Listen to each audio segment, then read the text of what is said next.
Thank you.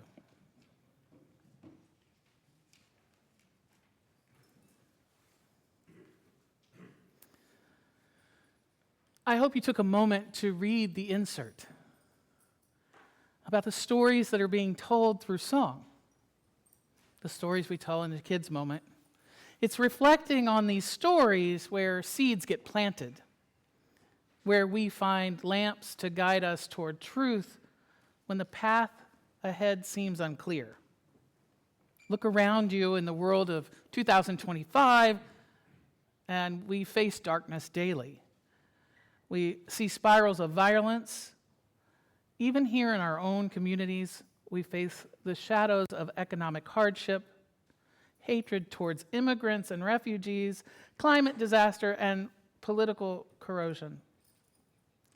These all add up to a numbness towards suffering.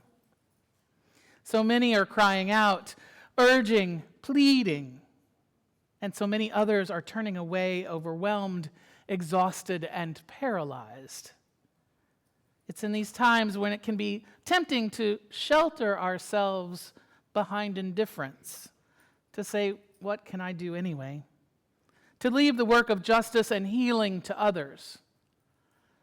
But through Diwali, the Festival of Lights actually challenges us, because the stories tell us that light is not passive, that it doesn't simply exist, that it must be kindled and tended and shared. Today, our celebration is enriched by the musical offerings and songs that carry the heart of this festival through prayers of Ganesh and praise of Rama and Krishna and blessings of Lakshmi. We are reminded that the light begins with humility, triumph through courage, and it endures through generosity. Now, Ganesha has long been my favorite god. He is the remover of obstacles, the one who helps clear the path. But his wisdom does not come from perfection, it comes from a brokenness, right? Ganesha's broken tusk reminds us that sometimes we too break or are broken. We fail, we lose, we grow weary, and if we're honest, we see our flaws laid bare. But as we pick up on the pieces of the story, that doesn't have to be the end. In fact, we're told that those cracks where we break is where the light gets in. What seems to be unusable or insufficient may become our very instrument of expression. Ganesha's poem was written because he gave voice to what once was dismissed. He spread the light of truth through his broken tusk, transforming pain into creation. And so he models the beginning of our journey of reflection by bowing to possibility within imperfection, but not turning away from indifference and disregarding what we might learn. This place of learning is where we learn compassion and not fall into indifference.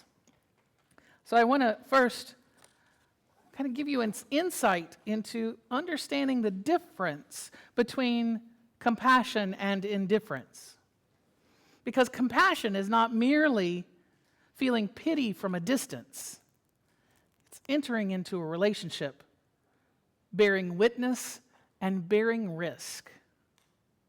Compassion says, I see you, I will walk with you, I will stay beside you, I will refuse the lie that your suffering is optional or somehow distant.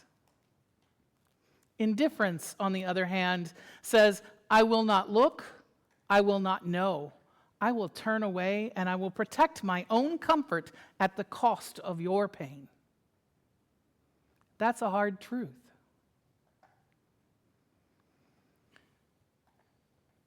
In the face of genocide and war and displacement, hunger, systemic racism, and our climate collapse, there are countless ways that we can choose love over unseeing. Here in our own congregation, we have begun conversations about radical welcome, what it means to widen the circle and to truly live our values. Some ways we can embody this compassion together includes listening deeply to those whose lives are scarred by violence or inequity, listening without judgment or interpretation, daring to believe the stories and not dismiss them. There's the bearing witness or taking risks, moving towards lifting each other up when our voice trembles, practicing community care through small, faithful acts, and tending to our own self-care, keeping our own lamps burning so that we don't burn out. Because compassion without self-care becomes guilt, not liberation. Compassion's not soft, it's fierce and it's holy. And like the prayer to Lakshmi, compassion invites abundance into our midst. Not abundance in the terms of wealth, but the richness of connection, of learning, of courage, and of shared humility. Well, that's a lot to reflect on about how you're going to put this into a daily practice. And so one of the ways that we speak about religious education in Unitarian Universalism is that everything we do in life is religious education. And sometimes we need to do things like play a game or play with Play-Doh, right? Or color.